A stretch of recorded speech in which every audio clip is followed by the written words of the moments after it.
Have you ever wondered what it would be like to read the actual diary of some historical giant?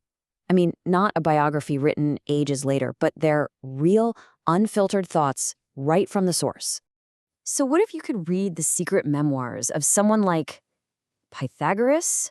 The guy who gave us the theorem, but was also this, famous mystic.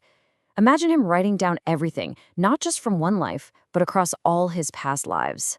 Every war, every person he met, a complete history of his soul. I mean, that sounds completely made up, right? Like something out of a fantasy novel. Well, hold on to your hats, because back in 1751, a book popped up in London that claimed to be exactly that. It was called The Secret History of Pythagoras. And right there on the title page, it says it's a translation of an original copy lately found at Otranto in Italy. And get this, they weren't selling it as fiction. Nope, this was pitched as the real deal, a genuine lost text. And if you think that's wild, the story of how they supposedly found this thing is just as incredible. The book's introduction tells this elaborate tale. Honestly, it sounds like something straight out of an Indiana Jones movie, and it's all designed to make you believe this is 100% authentic. Okay, so picture this. The story kicks off in the garden of a crumbling old palace near Otranto, Italy. The book describes it as a wilderness. And for ages, there's been this big broken-down waterfall, a cascade, just sitting there, looking like a romantic ruin. But then, things get interesting. So the book tells us that one night, bam, the whole cascade just collapses into the ground. And when the dust settles, it's revealed this hidden grotto, an ancient cave. Of course, word gets out. A young English traveler, doing his big tour of Europe, shows up hoping to snag a souvenir. The guards won't let him in, but later, he runs into a local worker who, wink wink, secretly pocketed something from the site. A deal is made for just 5 crowns. And what did he buy? Well, this is it. The book goes into incredible detail describing this mysterious cylinder, about a foot long, just caked in dirt and rust. And when they finally, carefully, pry it open, there's no gold, no jewels. Instead, they find a roll of ancient parchment. Now, the anonymous translator knew exactly what you're probably thinking. This sounds way too good to be true. A little far-fetched, right? So the book has this really long preface that isn't just an introduction. It's this incredibly detailed defense trying to shut down all the doubts he knew his 18th century readers would have. And the way he built his case is just brilliant. He mixes real, known facts with some very clever guesswork. First, he's like, look, everyone knows Pythagoras said he could remember his past lives. This isn't new. Then, he points to the Roman poet Ovid, suggesting that maybe Ovid had even seen these very memoirs. He also argues that the philosophy in the text lines up perfectly with Pythagoras' other teachings. Oh, and why was it lost? Simple, probably hidden during an invasion. And for the final, killer detail, the case was labeled Codex Pompilianus, tying it to the second king of Rome. It's an absolute masterclass in making something sound legit.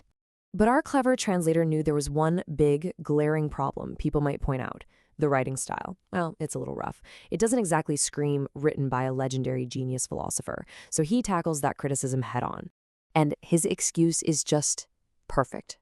It's the most brilliant part of this whole thing. He says, oh, that's because Pythagoras didn't write it as a formal book.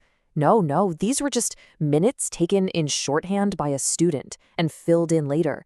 See what he did there? He took what should have been a massive red flag and twisted it into more proof that it's authentic. Absolutely genius. All right, so after all that setup, all that justification, what's actually in the book? Let's take a quick peek at the very first memoir, where this whole journey of Pythagoras' soul is supposed to kick off. The story opens with the history of Panthoides. This is supposedly the first guy Pythagoras' soul ever lived in. You might know him from Greek myths. He was a herald for the Argonauts.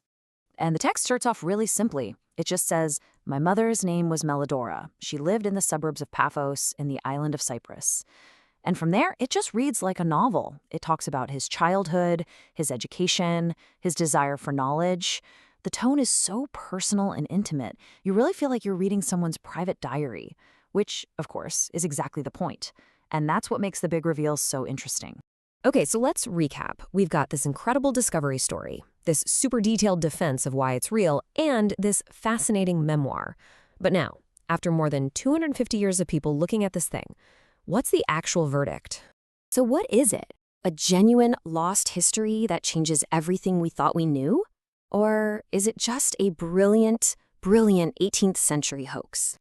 Well, the truth is, the Secret History of Pythagoras is a forgery. A brilliant one, but a forgery nonetheless. You see, this whole found manuscript story was a really popular trick in the 1700s. It was a literary device. Think of it like a genre. People were suddenly fascinated with archaeology and ancient stuff, and this was a genius way for authors to make their fictional stories, because the novel was just starting to become a thing, feel super mysterious and authentic. So no, it's not a real historical document, but it is an amazing piece of literary history in its own right.